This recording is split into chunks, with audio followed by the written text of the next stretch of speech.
आइए बच्चों, हम अब अपना जो संचार माध्यम हमारा सिलेबस के अंदर है उसकी तरफ बढ़ते हैं, क्योंकि रीडर के चैप्टर आप कई कर चुके हैं। तो संचार माध्यम के बारे में मैं आपको अब आज बताऊंगी बेटा। जन संचार की विधाएं, ये वाला एक चैप्टर है आपका, या आपके एक सिलेबस के अंदर छोटी सी किताब है, 5 नंबर का जो आने वाला है आपके एग्ज़ाम में। तो इसके अंदर कई सारे आपको छोटे छोटे चैप्टर मिलेंगे। तो सबसे पहले है जन संचार क्या होता है, जन संचार की विधाएं क्या क्या है। विधाएं का मतलब है जो संचार होता है ये क्या होता है और ये किस तरह से एक जगह से दूसरी जगह चलता है। तो जन संचार को समझने के लिए संचार के स्वरूप को जानना बहुत ज़रूरी है।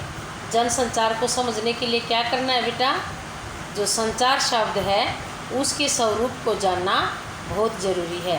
क्या होता है ये संचार, तो मैं इसके बारे में आपको बताती हूँ। संचार के मूल रूप में चर धातु है।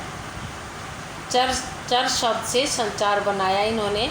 चर का अर्थ है विचरण करना, एक जगह से दूसरी जगह पहुँचना। यह पहुँचना मनुष्य का भी हो सकता है, अन्य प्राणियों का भी हो सकता है, ध्वनि का भी हो सकता है, किसी चित्र का, प्रकाश का, किसी भी चीज़ का हो सकता है कि एक जगह से दूसरी जगह पर जो जाते हैं, पहुँचते हैं, कैसे पहुँचे, इसे संचार कहा जाता है। परंतु हम जिस संचार की बात कर रहे हैं उसका अर्थ है मानव के संदेशों का पहुँचना। अब हम जो अपने काम करते हैं संचार माध्यम के अंदर, आप जानते होंगे क्या क्या चीज़ें हैं बेटा। जैसे आपका फ़ोन है, टीवी है, रेडियो है, इन चीज़ों को हम देखते हैं संचार के अंदर।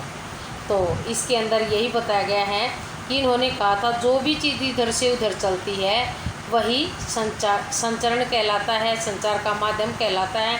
लेकिन इस किताब के अंदर जो आपका सिलेबस है उसके अंदर क्या बताया गया है कि जिस संचार की हम बात कर रहे हैं वह क्या है, मानव के संदेशों का पहुंचना। एक जगह से दूसरी जगह पर किस तरह से संदेश भेजे जा रहे हैं, विचार भेजे जा रहे हैं, बातें भेजी जा रही हैं, वह है संचरण। तो संदेश भेजना और संदेश को प्राप्त करना। जन संचार 2 प्रकार का हो गया है। क्या है उसके 2 प्रकार, संदेश को भेजना और संदेश प्राप्त करना, ये है जन संचार। तो किन किन माध्यमों से ये काम होते हैं, इसके लिए किन चीज़ों का होना ज़रूरी है। संचार के लिए 2 चीज़ों का होना, 2 या 2 से अधिक व्यक्ति होंगे तभी जनसंचार हो सकेगा। उनके बीच किसी संदेश का संप्रेषण या ग्रहण करना। 2 व्यक्ति होंगे तो आपस में वे एक दूसरे की बातों को समझेंगे, बोलेंगे, विचार उसके उसमें जाएंगे, ये बात यहाँ पर बताई गई है। तो इसलिए संचार शास्त्री विल्बर शर्म ने कहा है संचार अनुभवों की साझेदारी है।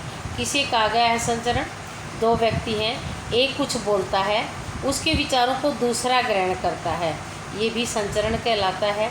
मैंने कोई संदेश कहीं भेजना है, दूसरे ने उस संदेश को प्राप्त किया है और मेरे संदेश को उसने कितना समझा, कैसे समझा, ये सब जनसंचार के अंदर आते हैं।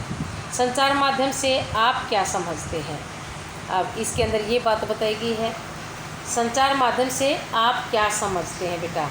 तो अभी मैंने आपको क्या बताया, संचार माध्यम क्या है, मतलब एक स्थान से दूसरे स्थान पर किसी के संदेश को पहुंचाना और उस संदेश को प्राप्त करना, ये इस किताब के अंदर या आपके सिलेबस के अंदर जनसंचार माना गया है। आपको समझ आ गया होगा। इसके लिए 2 व्यक्तियों के विचारों की साझेदारी है। एक व्यक्ति कुछ कहेगा, दूसरा उसे ग्रहण करेगा, तब जा कर के संप्रेषण की क्रिया पूरी होगी। तो यही है बेटा जनसंचार। तो खास एक ही बात है इसके अंदर, खास बात जो है मानव के संदेशों का पहुंचाना जनसंचार है। और आप जानते होंगे ये संचार किन किन चीज़ों के, वो आगे वाले चैप्टर में पता चलेगा। यहाँ पर केवल यही है कि दो व्यक्तियों के बीच में जो विचार होते हैं उनको कैसे एक दूसरे तक पहुँचाया जाता है, वो संप्रेषण कहलाता है या ग्रहण करना कहलाता है। बस यही बात थी इसके अंदर।